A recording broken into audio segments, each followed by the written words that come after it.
Hello mga langga, na-miss ko mag-upload dito sa YouTube. So ngayon, after 1 year, mag-upload na ako sa YouTube. Kasi naka-upload ako last time, ano lang siya, short video. So ngayon, itatry ko yung 4 minutes na video. So ayan, magbibilad kami ng palay. Ayan yung makulit na bata. At saka ito, si Bite.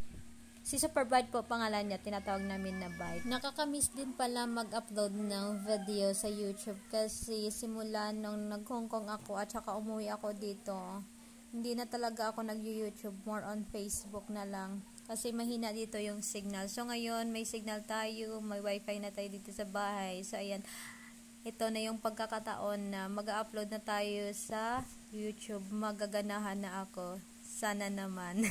Ito pala yung view sa bukid. So, pumunta kami dito kasi gusto lang namin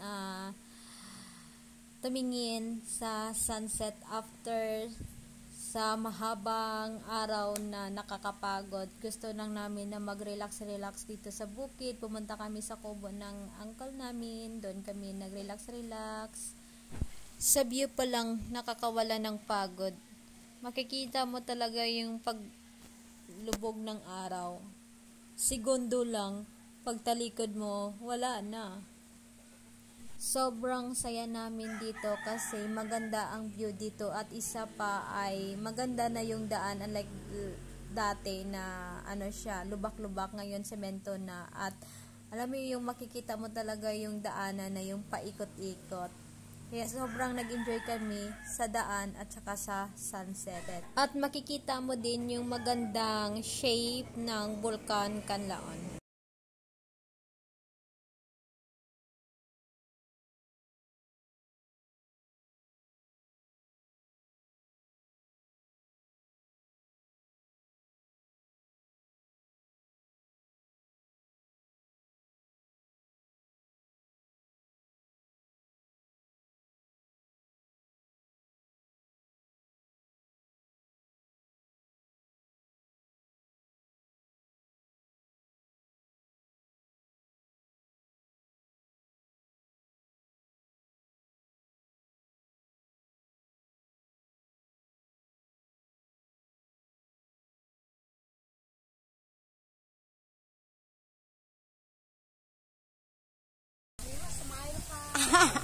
Smile ba? Paano mag-smile ako? Ano na coffee vlog? Aygo.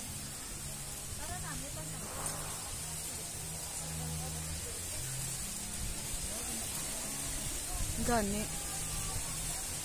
Basta ganyan yung pala ng ulam. Ma, di ko na nga. Yung dugangan ko nila. Wala nang alam guys, dito. Dito.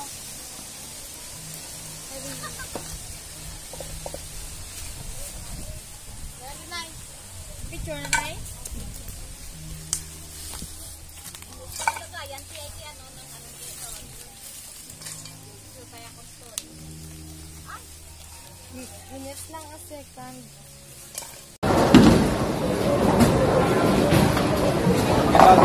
Wow! Galing!